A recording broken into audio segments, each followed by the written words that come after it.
Happy independence day.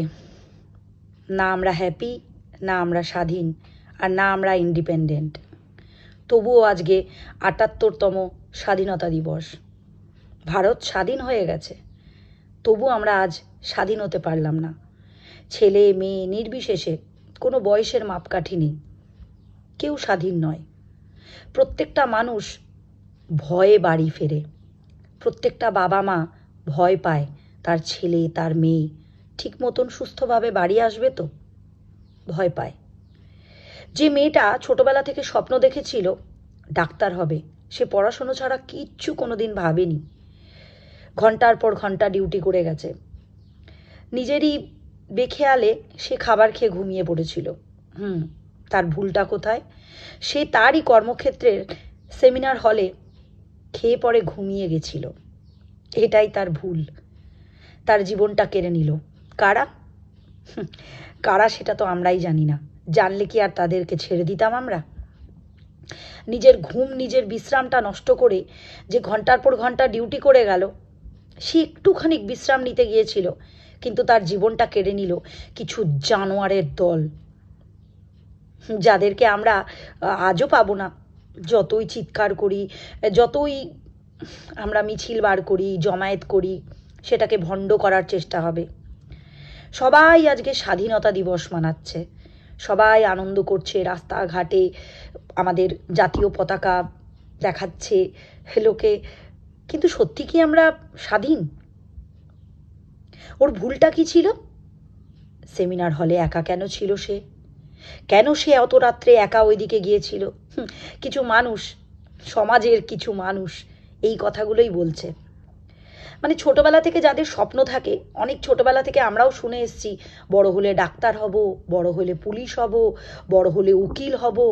কিন্তু এরপর কি আর কেউ বড় হলে ডাক্তার হবে? কেউ চাইবে ডাক্তার হতে? চাইবে না। যারা বলছে মেয়েটি একা কেন সেমিনার হলে ছিল, একা কেন ওই দিকে গেল, তারা কি সত্যিও আদে মানুষ? হাসি পায়। তাদের বাড়িতেও সন্তান আছে। ভবিষ্যতে যদি তাদের সাথেও এরকম হয়, নিষ্ঠুর জানোয়ারগুলো যদি তাদের সন্তানের সাথেও এরকম করে, তখনও কি তারা তাই বলবে? সবাই মেয়েটির পরিবারের সাথে আমরা সবাই আছি, কিন্তু সত্যি কি আছি? আমরা আজ কষ্ট পাচ্ছি, কাল কষ্ট পাচ্ছি, পরশু পাবো, 1 মাস পাবো, 2 মাস, 3 মাস, 4 মাস, আমরা সবাই ভুলে যাব। মেয়েটির পরিবার কিন্তু ভুলবে না, তার বাবা মা ভুলবে না। তার বাবা মা কষ্ট পাবে, তার বাবা মা প্রত্যেকটা ছেলে মেয়েকে দেখে কষ্ট পাবে, রাস্তায় চলতে গেলে ওই হসপিটালটা দেখে কষ্ট পাবে যে এইটা আমার মেয়ের কর্মক্ষেত্র ছিল। তার বাবা মা তারই সন্তানের বয়সী কোনো মেয়েকে দেখলে কষ্ট পাবে, তার ফটোর সামনে দাঁড়িয়ে কাঁদবে। জানি না এর জাস্টিস আদেও পাওয়া যাবে কিনা, তবুও আমরা ওই জানোয়ারের দলদের ছাড়বো না, ছাড়বো না। তাদের শাস্তি চাই। সবাই মিলে এক জায়গায় হয়ে সোচ্চার হয়ে ওঠো। আমরা ছাড়বো না, এদেরকে শাস্তি দিয়ে ছাড়বো। আজ তার গেছে, কাল যে অন্য কারুর ঘরের যাবে না, এটার কি কোনো ঠিক আছে? হতেই পারে, প্রত্যেকটা মানুষের ক্ষেত্রে হতে পারে। কারণ এই যে নিষ্ঠুর জানোয়ারগুলো, তারা তো বয়স মানে না। তারা 5 মাসের বাচ্চাকেও ছাড়ে না, আবার 50 বছরের মহিলাকেও ছাড়ে না, 80 বছরের বৃদ্ধাকেও ছাড়ে না। আরে মেয়েদের কথা তো ছাড়ো, যাদবপুরের ঘটনা, একটা ছেলেকেও ছাড়ে না। এরা কারা? এরা কারা? এদেরকে শাস্তি দেওয়াটা খুব দরকার আমাদের সবার জন্য, আমাদের প্রত্যেকের জন্য। তাই প্লিজ সবাই সবাই এক হয়ে চিৎকার করে ওঠো। স্বাধীনতা দিবস এই রকমভাবে আমরা মানাতে চাইনি।